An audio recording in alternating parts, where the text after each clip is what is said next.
And with us today, because it's Preakness weekend, Yep.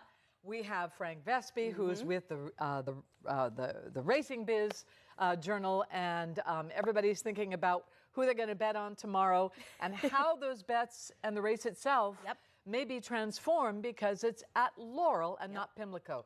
Technically, for the jockeys and the horses and the trainers, how does it shift up being at Laurel, distance-wise, et cetera? The distance is going to be exactly the same, 1 mile and 3/16, the traditional Preakness distance. The configuration of the track is a little bit different, so you're going to have a little shorter run of the first turn, a little shorter stretch run. I think maybe, though, the biggest thing this year is you got 14 horses, and a lot of them are sort of early speed horses. So that's going to mean a number of jockeys are going to have to make decisions pretty quickly, like, am I going for the lead, or am I going to try to take a stalking position? And so a lot of decisions are going to have to be made out of the gate very quickly, and that's going to have a big impact on how this race plays out. Yeah, and this year's race is a lot different because, of course, it's at Laurel Park. The track is a little different. There's also, there won't be a Triple Crown this year. Does that make this race any different or any less important than others? I mean, I think what we're looking at, this isn't going to be a vintage Preakness in terms of the top to bottom quality of the field. In terms of the bettability and the competitiveness of the race, it's a fantastic race. Like there are a bunch of horses here that you could say, this horse could win this race, and conversely, this horse could lose this race. You know, a lot of times with the Preakness, you get the Derby winner, particularly if the Derby winner is the horse we've all been talking about through the run-up. That horse is going to be 3 to 5. Nobody's going to be 3 to 5 here. You know, the favorite will probably be 4 or 5 to 1. So it's going to be a really bettable and fun race. 14 field. That's a lot of horses competing for a short space. Right.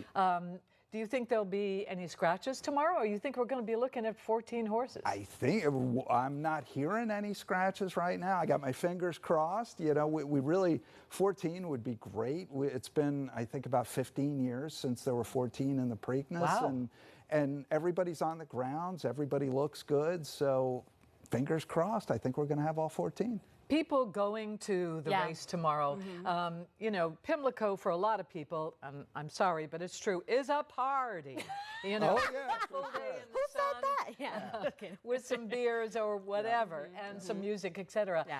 How is that atmosphere going to be different this year? It's going to be a lot different, and I'll let you know tomorrow, but, you know, the attendance is capped at 4,800. I mean, we've had 140,000 at the Preakness some years in the past, so you're not going to have an infield, so that's going to be different because there's no tunnel to get there. There's a giant pond in the infield, so there's no infield.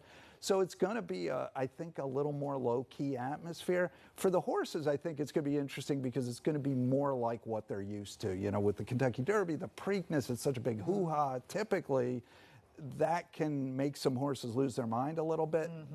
That's not really going to be an issue tomorrow. Yeah, and I know a lot of people are talking also about Brittany Russell and her horse Taj Mahal. They're trending right now. Do you think she could possibly be the first female to ever win Preakness? She could be, and wouldn't it be cool to get the first female Derby winner and first female Preakness winner back to back? That would be really cool. Taj Mahal's a very nice horse, and he pretty much obliterated the local competition. This is a big step up, and he didn't get the ideal post position. He's down on the rail, and Brittany said the one position I didn't want was to be on the rail. He is a horse with early speed. There are others with early speed. I think what they really wanted was to be outside the other speed so he could break and then just find a nice position. So his hand's forced a little bit, but he's a very nice horse. They've asked him to do a lot very quickly in his career. He didn't start racing until February. He's answered the bell every time. I like to see women move ahead in all areas of professional thoroughbred racing. And today, speaking of women, is Black Eyed Susan Day, which is traditionally a women's day. It is. And I think that's where Stephanie is, right? Yeah, that's exactly where Stephanie is. Frank, thank you so much for joining us. We appreciate it. And you're getting ready to head back out to Laurel Park, right? I am. We'll have all kind of coverage on the racingbiz.com. Thanks so much for having me. Thank you so much.